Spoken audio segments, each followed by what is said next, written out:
allati tasbuhu fi kabri, ama matatu ambayo yanamfika ndugu yetu akiwa yumo ndani ya kabri, amekwisha kufa, sasa yumo ndani ya kabri. Falula, adhabu ya mwanzo, yusikullahu alayhi fi kabrihi, Mwenyezi Mungu atambana yule maiti katika kabri yake, wa yasiri, atamkamua, hatta tuqtilifu dhalaihi, mpaka mbavu zake zitatofautiana, yani zinaachana, mbavu ya kulia inakuja kushoto na ya kushoto inarudi kulia.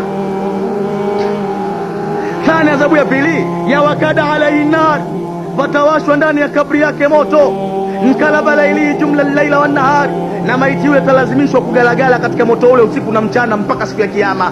Na katika riwaya nyingine Allah atanadi kuwaambia malaika katika moto wa jahannam, enyi malaika, leo mja wangu fulani bin fulani ndio siku yake ya mwanzo anaanza katika maisha ya akhera, nendeni katika kabri yake mkaiwashe moto kabri hiyo mpaka igeuke iwe tanuri katika matanuri mkali ya moto mkali wa jahannam.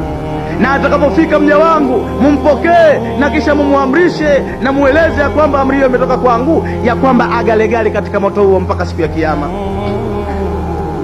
Wathari adhabu ya tatu, yusritu alayhi thuban, atapelekewa ule mtu nyoka, yusma shaja'a al-aqra, nyoka huyu jina lake anaitwa shaja'a al-aqra, ainahu minan nari, macho yake ni ya moto, wa dhafari min hadidi, kucha zake ni za chuma, tula kulli yaumi tula kula yaumi masiratu yaumi, yani kila urefu wa kucha yake moja ni mwendo wa siku nzima.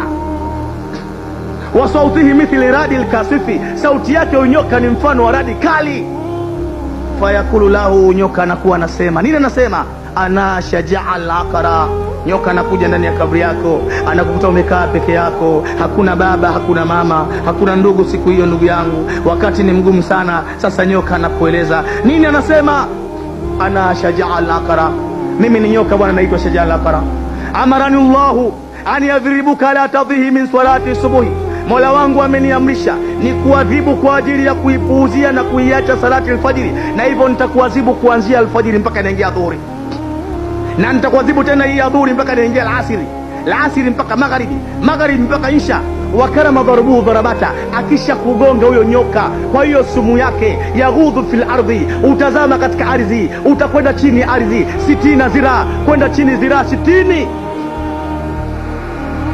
Kisha yule nyoka ataingiza makucha yake ambayo ni marefu mno, ambayo mwendo wake ni mwendo wa siku nzima, kisha anakutoa ndani ya makucha hayo, anakutoa ndani ya ardhi, anakuchomoa. Na baada ya kuchomoa, fala ya baraha illa yawm alqiyama, hata acha kugonga nyoka huyo mpaka katika siku nzito ya kiyama. Swala la nabii, swala la nabii. Enyi ndugu zangu.